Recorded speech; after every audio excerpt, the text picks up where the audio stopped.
মুখ্য নির্বাচন কমিশনার জ্ঞানেশ কুমারের সঙ্গে বৈঠক করে বেরিয়ে একেবারে জ্ঞানেশ কুমারের বিরুদ্ধে অভিযোগ করেছেন অভিষেক বন্দ্যোপাধ্যায়। তিনি বলছেন যে জ্ঞানেশ কুমার আঙুল উঁচিয়ে কথা বলেছেন। আমরা জনপ্রতিনিধি, আমরা মানুষের কাছে উত্তর দিতে দায়বদ্ধ, আপনারা আপনাদের প্রভুদের কাছে উত্তর দিতে বাধ্য। জ্ঞানেশ কুমারের সাহস থাকলে সংবাদ মাধ্যমের মুখোমুখি হন। বাইরে দাঁড়িয়ে আছি, আপনি বাইরে এসে সাংবাদিকদের মুখোমুখি হন। বৈঠকের পরে ঠিক কি বলেছেন অভিষেক বন্দ্যোপাধ্যায় শুনুন। बात करना शुरू की। पहली बात तो जब कोई बोल रहा था वो रोकने टोकने लग गया। He started losing his temper. मेरे तरफ उंगली उठाने लग गया। फिर मैंने बोला you are nominated, I am elected. आपका उंगली नीचे करके बात करिए। हम लोग जो यहाँ पे बैठा हुआ है जनता का वोट से चुना हुआ है। बीजेपी के बदौलत खाली आपका एक नोटिफिकेशन का बेसिस पे मैं यहाँ पे नहीं आया हूँ। We are answerable to the people at large. You are answerable to your masters. I am answerable to the people of my state, for whom we have come here to ensure none of them are left behind from the final electoral roll when the list is published. आप उंगली नीचे करके बात करिए। उनको लगता है कि हम जो बोलेगा वो सुन लेगा। If he has the guts and gall, let him release the footage. I'm standing outside the Election Commission's office. There it goes. Nirvachan Southern Election Commission of India. Gyanesh Kumar must be hearing what I'm saying before the media now. If he has the courage, he should come down and face the media and come back and rebut every point I'm raising before the media and you today itself, without wasting any further time, rather than making selective leaks. দেখুন, তৃণমূল কংগ্রেস চাইছে election কমিশনের সাথে একটা ঝগড়া লাগাতে, কারণ এমনি তো ইলেকশন কমিশনকে আটকাতে পারছে না। ইলেকশন কমিশনকে তো এটা বলতে পারছে না প্রকাশ্যে আপনারা চোর ধরা বন্ধ করুন, যে কারণে যাতে চোর ধরতে না পায় ইলেকশন কমিশন ভয় পেয়ে চুপচাপ হয়ে যায়, তার মানসিকতা নিয়ে তৃণমূল এটা করছে। কিন্তু বুঝতে পারছে না সারা দেশে তৃণমূল কংগ্রেস একটা বিন্দুর সম, একটা শস্যের দানার সম। সারা ভারতে তৃণমূল কংগ্রেসের কি আছে? আর এটা স্টেট ইলেকশন কমিশন নয়, এটা জাতীয় নির্বাচন কমিশন। বেশি গুন্ডামি করলে ওখানেই হয়তো জেলে। আজ অভিষেক বন্দ্যোপাধ্যায় আরো বলেন, BLA 2 কেন শুনানি কেন্দ্রে যেতে পারবেন না? কমিশন বলেছে যেতে পারবে না, আমরা বলেছি বিজ্ঞপ্তি দিন। বিজ্ঞপ্তি দেবে না, তার কারণ সেটা চ্যালেঞ্জ হবে। আর কি বললেন শুনুন। उन्होंने बोला कि आपके BLA 2 क्यों हियरिंग मेन्यू में जाएगा। मैंने बोला क्यों नहीं जाएगा? अगर BLA 2 बूथ में बैठ सकता है, पोलिंग स्टेशन में बूथ का एजेंट बैठ सकता है पार्टी का, जब आप इन्यूमरेशन फॉर्म डिस्ट्रीब्यूट कर रहे हैं तब BLO के साथ BLA 2 जा सकता है, तब हियरिंग में BLA 2 क्यों नहीं जाएगा? बोला नहीं जाना चाहिए। मैंने बोला ठीक है नहीं जाएगा, आप सर्कुलर इशू करो। बोला मैं सर्कुलर इशू नहीं करूंगा। मैं बोला सर्कुलर इशू नहीं करेगा तो BLA 2 रहेगा। ব্যাপারটা হচ্ছে লিখিত নির্দেশ দেবেন কি দেবেন না সেটা নির্বাচন কমিশন জানেন।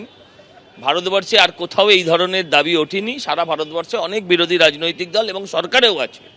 হ্যাঁ, আর ওই যে বাকি যেটা হচ্ছে সেটা সমস্তটাই অভিষেক বন্দ্যোপাধ্যায়ের গ্যালারি শো। যে BLA 2 থাকবে না, এজেন্ট থাকে নির্বাচন, এটা তো নির্বাচন নয়। এখানে থাকার প্রয়োজনটা কোথায়? আমি প্রশ্ন করি, ভারতবর্ষের বেশিরভাগ জায়গায় তো ভারতীয় জনতা পার্টির সরকার, তো নাম কাটা গেলে তো বেশিরভাগই ভারতীয় জনতা পার্টির লস হয়েছে, তারা তো এই দাবি করেনি। পরপর বৈঠক, কর্মী সম্মেলন সেরে ঠনঠনিয়া কালীবাড়িতে গেলেন অমিত শাহ। পুজো দিলেন কেন্দ্রীয় স্বরাষ্ট্রমন্ত্রী।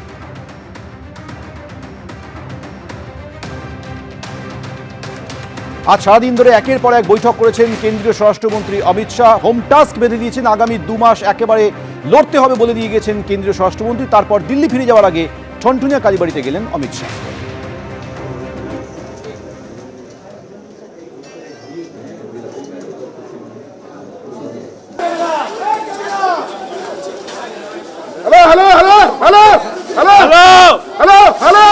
हटिए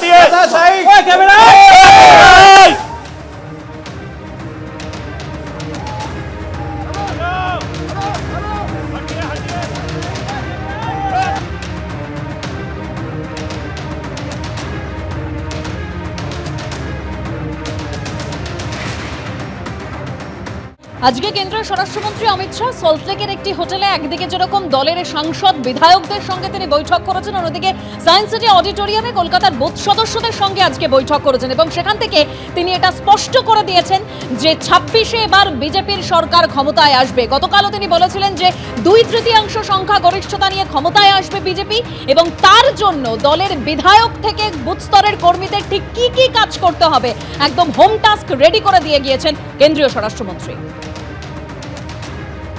3 দিনের প্রোগ্রাম সফল হয়েছে, আমরা একদম উজ্জীবিত, আমরা একদম সবাই একসাথে আছি, আমরা লেগে পড়ব। এটা সম্পূর্ণ তাদের দলের ব্যাপার। এখন বিজেপির কার কার সঙ্গে কবে কার ঝগড়া হবে আর কার কার সঙ্গে কবে কে বৈঠকে বসবেন সেটা আমাদের আলোচ্য বিষয় নয়। এই বিজেপি বাংলার মানুষকে বকেয়া টাকা দেয় না, বাংলা ভাষাকে অপমান করে, মনীষীদের নামটুকু উচ্চারণ করতে পারে না এবং বাংলা ভাষা বললে অন্য রাজ্যে হ্যারাস করে, পিটিয়ে মেরে ফেলে, বাংলাদেশে পাঠিয়ে দেয়। এবার এদের নিজেদের মধ্যে ঝগড়া ছিল, দিলীপ ঘোষকে কোণঠাসা করেছেন সুকান্ত মজুমদাররা, নিজেদের মধ্যে ঝগড়া ছিল। এই ঝগড়া ছিল, এই ঝগড়া আছে, এই ঝগড়া ভবিষ্যতেও থাকবে। এখন কোথাকার কোন মাস্টারমশাই এসে 4টে দুষ্টু ছেলেকে একসঙ্গে বসিয়েছে, তো তার মানে এই নয় যে এরা 4 জন হঠাৎ ভালো হয়ে গেল। কোচবিহার থেকে কাকদ্বীপ, রাজ্যের সব কেন্দ্রে নরেন্দ্র মোদী প্রার্থী। আমি দেখতে পাচ্ছি পশ্চিমবঙ্গে বিজেপির সরকার শপথ নিচ্ছে, তৃণমূলকে হারাতে সবাইকে কাঁধে কাঁধ মিলিয়ে কাজ করতে হবে।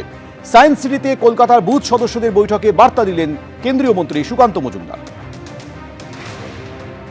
এই নির্বাচনে আমাদের তৃণমূল কংগ্রেসকে পরাভূত করতে হবে, হারাতে হবে এবং তার জন্য আমাদের সকলকে কাঁধে কাঁধ মিলিয়ে লড়াই করতে হবে।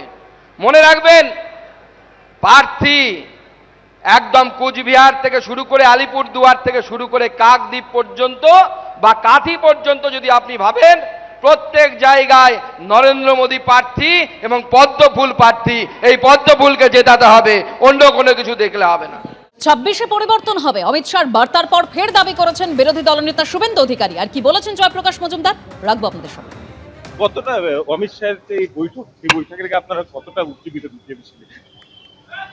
সকলে উজ্জীবিত, আমরা জিতবো, 26-এ পরিবর্তন হবে, আসল পরিবর্তন। এইসব দাবি অনেক দিন ধরেই চলছে, এসব ফাঁকা আওয়াজ শুনে আর কত আমরা বলবো? এগুলো ফাঁকা আওয়াজ আর হতাশার বহিঃপ্রকাশ, এটাও বলতে পারেন। কিভাবে বলবেন?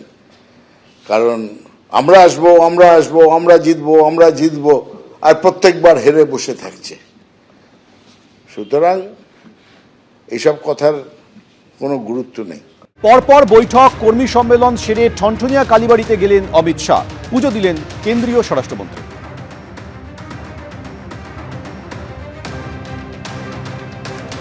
আজ সারাদিন ধরে একের পর এক বৈঠক করেছেন কেন্দ্রীয় স্বরাষ্ট্রমন্ত্রী অমিত শাহ। হোম টাস্ক বেঁধে দিয়েছেন, আগামী 2 মাস একেবারে লড়তে হবে বলে দিয়ে গেছেন কেন্দ্রীয় স্বরাষ্ট্রমন্ত্রী। তারপর দিল্লি ফিরে যাওয়ার আগে ঠনঠনিয়া কালীবাড়িতে গেলেন অমিত শাহ।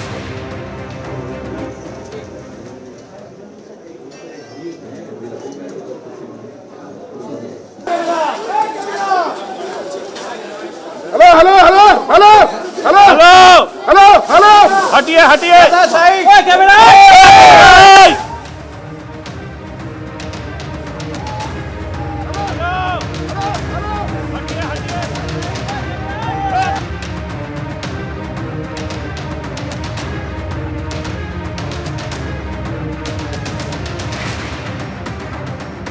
এবিপি আনন্দ, এগিয়ে থাকে, এগিয়ে রাখে।